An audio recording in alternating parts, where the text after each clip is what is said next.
Your worship, clarification, so I'm not going to touch on anything new, so I'm going to start, your worship started and proceed from there.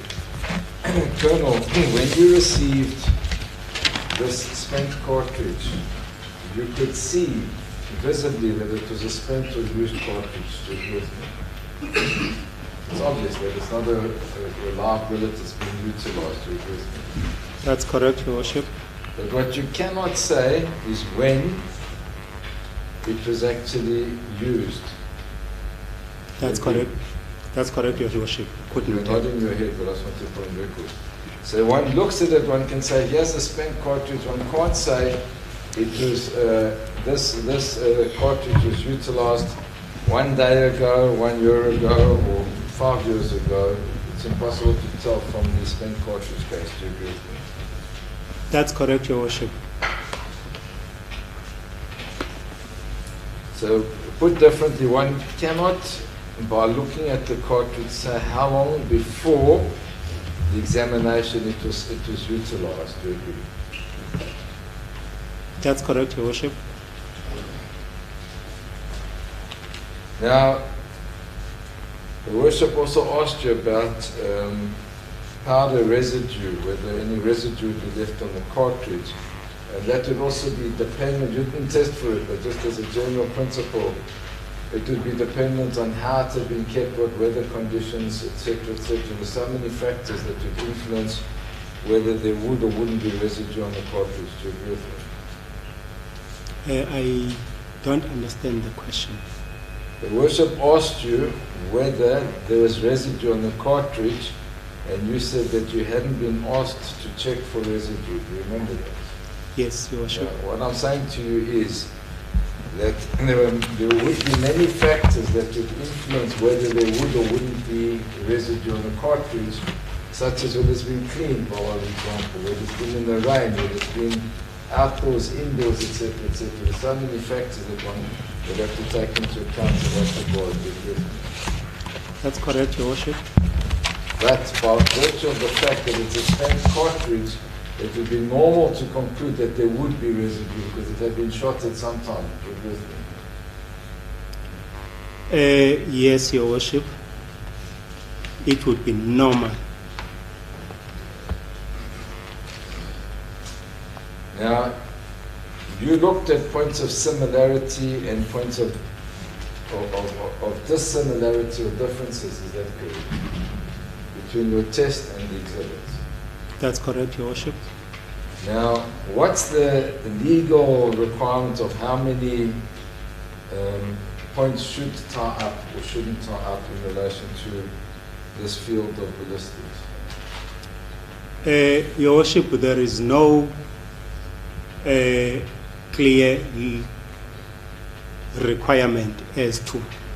The most important thing is once you find your identification, you must also have a corresponding mark or a mark that you can use to orientate your identifications.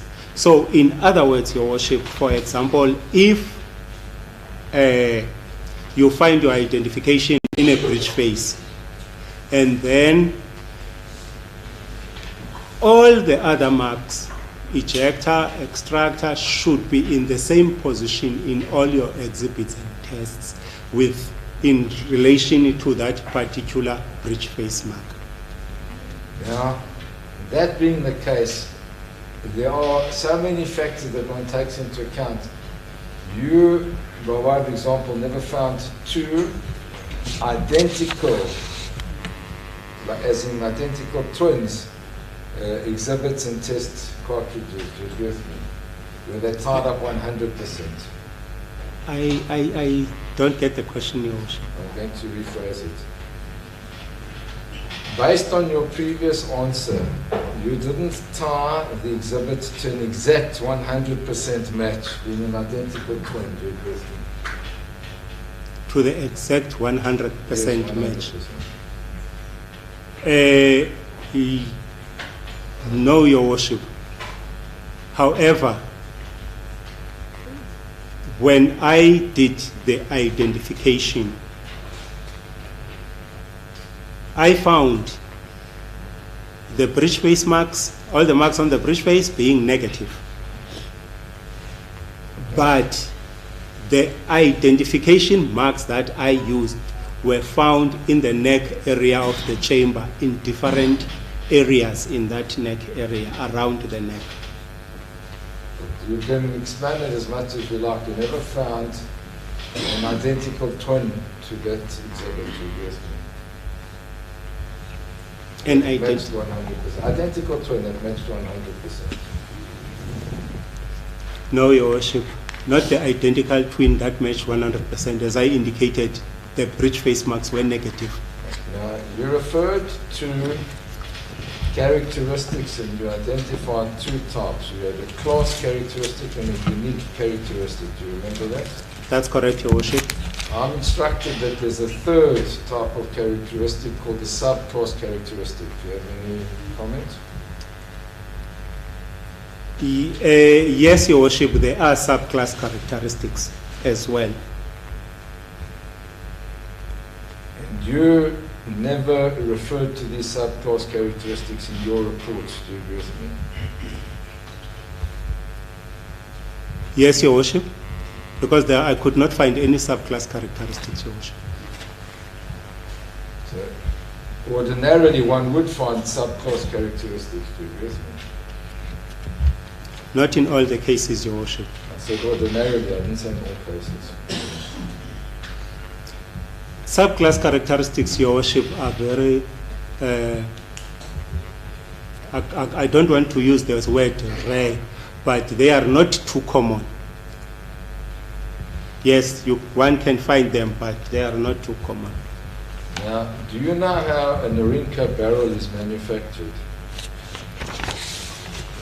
Can you repeat the question? Do you know how a Narinka barrel is manufactured? How? How? You are not knowing.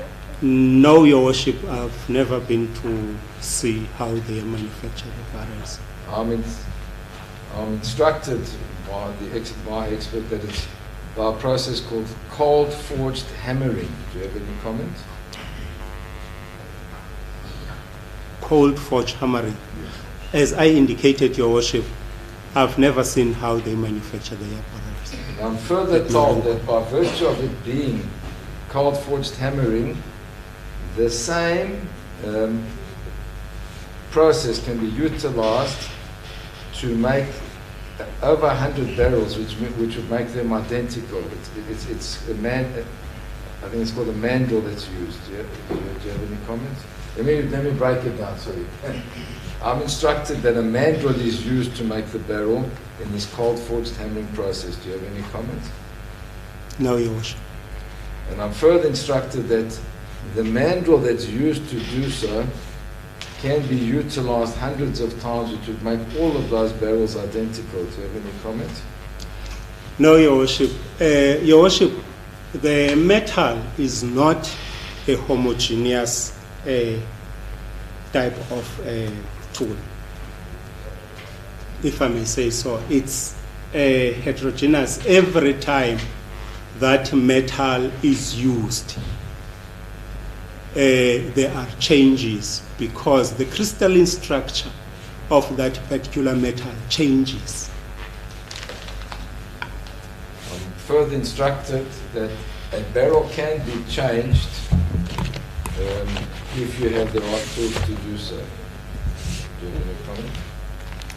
Yes, I already indicated that when you have the tools, but I did mention that we do not have such tools.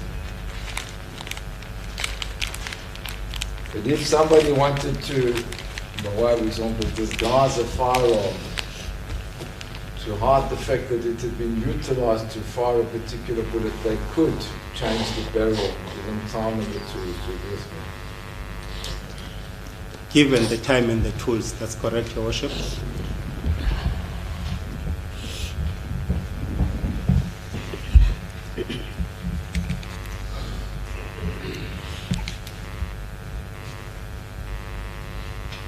Yeah. I would. No. Thank you. I have no further questions. Thank you, Advocate Julius. Advocate Matthews. I just want to explain one thing. Your excuse, if I may call it that, for the breach face marks, the firing pin, the extractor, and the ejector all being negative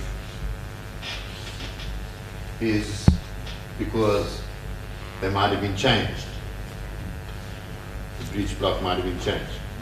Correct. That's correct, Your Worship. You have absolutely no positive proof that this was done. Correct. I don't have proof, Your Worship. However, Your Worship, the 4 other firearms of exactly the same type and model that I received with this particular firearm, starting from the serial numbers themselves, they were consecutive, firstly. To me, that is an indication that those firearms were consecutively manufactured. That is one after the other. And secondly, only this particular one had